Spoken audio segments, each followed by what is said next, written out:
नमस्कार मित्रों, मेरा नाम है आदित्य। आप देख रहे हैं एडवोकेट आदित्य यूट्यूब चैनल। वर्तमान समय में हम ऐसा देख रहे हैं कि जो कानून महिलाओं की सुरक्षा के लिए बनाए गए हैं, कुछ ऐसी महिलाएं हैं उस कानून का बहुत ज्यादा दुरुपयोग कर रही हैं। बेवजह का मुकदमा अपने पति और पति के घर वालों के ऊपर लगा दे रही हैं। पत्नियां अपने पति और पति के घर वालों के ऊपर दबाव बनाने के लिए, अपनी मनमानी बात मनवाने के लिए या फिर बेवजह के कारण से ही मुकदमा दर्ज करा दे रही हैं और ये नाम दे रही हैं कि मुझसे दहेज मांगा गया, मुझे प्रताड़ित किया गया। यानी खुद के फायदे के लिए, द्वेष के लिए, पति और पति के घर वालों को परेशान करने के लिए पत्नियां मुकदमा लगा दे रही हैं और ये कह दे रही हैं कि मुझसे दहेज मांगा इन लोगों ने। ऐसा बहुत ज्यादा देखा जा रहा है। पत्नी जो सबसे ज्यादा केस लगाती है वो 125 सीआरपीसी यानी मेंटेनेंस का केस लगाती है, क्योंकि यही चीज पति के ऊपर सबसे ज्यादा दबाव बनाता है। और कुछ ऐसी पत्नियां होती हैं जो नौकरी कर रही हैं, काम कर रही होती हैं, कहीं रोजगार में है वो, इसके बावजूद भी वो पति के ऊपर 125 सीआरपीसी के अंतर्गत मुकदमा लगा देती हैं, पति से मेंटेनेंस का मांग करने लगती हैं और अपने मुकदमे में पत्नियां ये दिखाती है कि वो बेरोजगार है, ऐसा कुछ नहीं कर रही हैं। हो सकता है ऐसा आपके भी साथ हुआ हो, आपकी भी पत्नी हो, वो कहीं काम कर रही हो, लेकिन उन्होंने अपने मुकदमे में लिखवाया है कि वो कुछ नहीं करती हैं। ऐसा बहुत लोगों के साथ हो रहा है। तो ऐसे में आज मैं आप लोगों के लिए एक ऐसा जजमेंट लेके आया हूं जिस मामले में पत्नी ने ऐसा ही किया है। पत्नी काम कर रही होती है, उसे सैलरी मिल रही होती है, इसके बावजूद भी वो खुद को बेरोजगार दिखाती है और इस वजह से जो कोर्ट होता है, जब उसे सत्यता का पता लगता है तो ऐसे में पत्नी के ऊपर जो कोर्ट होता है कड़ी कार्रवाई करता है और पत्नी के ऊपर मुकदमा दर्ज करा देता है। पत्नी जो होती है हाई कोर्ट जाती है, वहां से उसे रिलीफ नहीं मिलती है। तो ऐसे में ये जजमेंट बहुत इंपॉर्टेंट आया है और 340 सीआरपीसी से संबंधित है। तो चलिए आज इस जजमेंट के बारे में सारी चीजें हम समझ लेते हैं। तो चलिए वीडियो को शुरू करते हैं। आप लोगों के लिए लाया हूं मैं एक बहुत बड़ी खुशखबरी। अगर आप झूठे मुकदमों से परेशान हैं और ऐसे में आपको कोई गाइड करने वाला नहीं है, तो मैंने एक ऐसा ग्रुप बनाया है जिस ग्रुप में मैं खुद आपको गाइड करूंगा, आपको टिप्स दूंगा, अन्य मुकदमे से संबंधित जानकारियां दूंगा, लैंडमार्क जजमेंट्स के बारे में बताऊंगा, जो भी आपकी क्वेरी होगी उसका जवाब दूंगा, ग्रुप डिस्कशन होगा और ऐसी बहुत सारी मुकदमे से संबंधित, आपकी जानकारी से संबंधित उसमें आपको बहुत सारी चीजें मिल जाएंगी।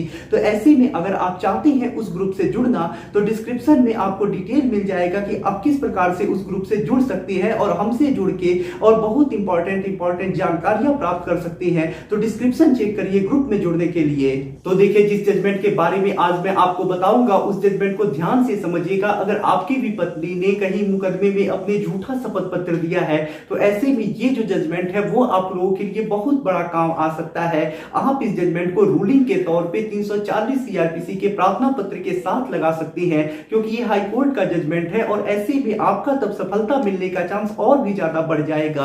अगर आप 340 सीआरपीसी के प्रार्थना पत्र की ड्राफ्टिंग मुझसे करवाना चाहते हैं, तो इसके लिए आप डिस्क्रिप्शन चेक करिए या फिर व्हाट्सएप नंबर मेरा आपको स्क्रीन पे दिखाई दे रहा होगा, आप मुझे मैसेज करके और 340 सीआरपीसी की एप्लीकेशन की ड्राफ्टिंग करने के लिए बता सकते हैं। मैं आपकी ड्राफ्टिंग भी कर दूंगा।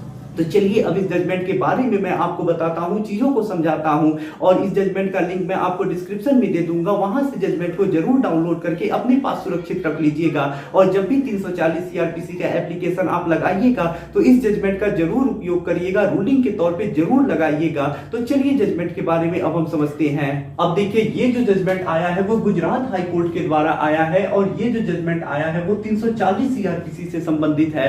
340 सीआरपीसी के बारे में तो आप सब लोग जानते होंगे, नहीं जानते हैं तो चैनल के प्लेलिस्ट में जाके देखिएगा, वहां पे आपको बहुत सारे वीडियोस मिल जाएंगे 340 सीआरपीसी के ऊपर, जिससे आपको काफी अच्छी जानकारी होगी। अब देखिए, ये जो जजमेंट आया है वो सेजल बेन तेजस भाई चौवाटिया वर्सेस स्टेट ऑफ गुजरात के केस में आया है।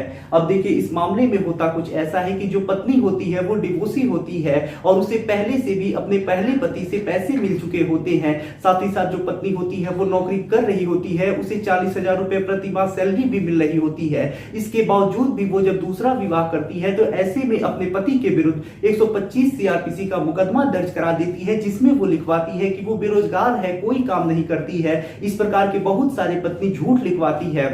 उसके बाद जो पति होता है वो कुछ सबूत कलेक्ट करता है और पत्नी ने जो झूठा शपथ पत्र दिया होता है उसके विरुद्ध 340 सीआरपीसी के अंतर्गत प्रार्थना पत्र देता है कि पत्नी ने ये बात झूठ लिखवाई है कि वो बेरोजगार है, वो काम नहीं कर रही है, जबकि उसे सैलरी मिल रही है, उसे पहले पति से पैसे भी मिल चुके हैं। ये सब बातें पति जो होता है 340 सीआरपीसी में लिखित रूप में कोर्ट में एक आवेदन देता है कि कोर्ट जो है पत्नी के द्वारा शपथ पत्र में झूठ बोलने के लिए, झूठा शपथ पत्र देने के लिए कार्यवाही करे। ऐसे में कोर्ट भी यही पाता है कि पत्नी ने झूठा शपथ पत्र दिया है और इस वजह से जो कोर्ट होता है वो आईपीसी की धारा 191, 192 और 193 के तहत पत्नी के ऊपर मुकदमा दर्ज करने का आदेश कर देता है। उसके बाद देखिए ये जो आदेश होता है वो फैमिली कोर्ट के द्वारा होता है। तो ऐसे में इस आदेश के विरुद्ध जो पत्नी होती है वो गुजरात हाई कोर्ट चली जाती है। अब वहां पे गुजरात हाई कोर्ट भी ये चीज जब देखता है और पाता है कि पत्नी ने झूठा शपथ पत्र दिया है, तो ऐसे में गुजरात हाई कोर्ट भी यही बोलता है कि आजकल पत्नियों के द्वारा खुद के फायदे के लिए पतियों को इस प्रकार से फंसाना, पतियों के विरुद्ध इस प्रकार के झूठ बोलना एक आम बात हो गई है और ऐसे में ये चीज बर्दाश्त करने योग्य नहीं है। अगर कोई भी पत्नी ऐसा करती है, कोई भी महिला ऐसा करती है तो उसे दंडित किया जाना काफी ज्यादा आवश्यक है। तो ऐसे में गुजरात हाई कोर्ट भी ये जो आदेश हुआ होता है उसमें कोई फेरबदल नहीं करता है और हाई कोर्ट भी यही कहता है कि ये सही आदेश हुआ है। तो ऐसे में इस प्रकार से पत्नी के ऊपर केस दर्ज होता है। तो अगर आपकी भी पत्नी ने इस प्रकार का कोई झूठ बोला है, झूठा शपथ पत्र दिया है, तो 340 सीआरपीसी के अंतर्गत आप कोर्ट में आवेदन कर सकती हैं और पत्नी के विरुद्ध कार्यवाही करा सकती हैं। अगर 340 सीआरपीसी के संबंध में आप मुझसे बात करना चाहते हैं, कोई चीज समझना चाहते हैं, तो मेरा व्हाट्सएप नंबर स्क्रीन पे दिखाई दे रहा होगा, आप मुझसे बात करके भी समझ सकते हैं। या फिर अगर 340 सीआरपीसी का आप मुझसे ड्राफ्टिंग भी करवाना चाहती हैं तो ड्राफ्टिंग भी करवा सकते हैं। आशा कर रहा हूं ये जानकारी आपको काफी ज्यादा पसंद आई होगी। अगर आप किसी कानूनी समस्या से परेशान हैं और ऐसे में आप मुझसे फोन पे बात करके अपनी कानूनी समस्या का समाधान प्राप्त करना चाहते हैं तो इसके लिए डिस्क्रिप्शन चेक करें, वहां बताया गया है कि आप किस प्रकार से मुझसे फोन पे बात कर सकते हैं। मिलते हैं नए वीडियो के साथ अगले दिन, तब तक के लिए जय हिंद, जय भारत।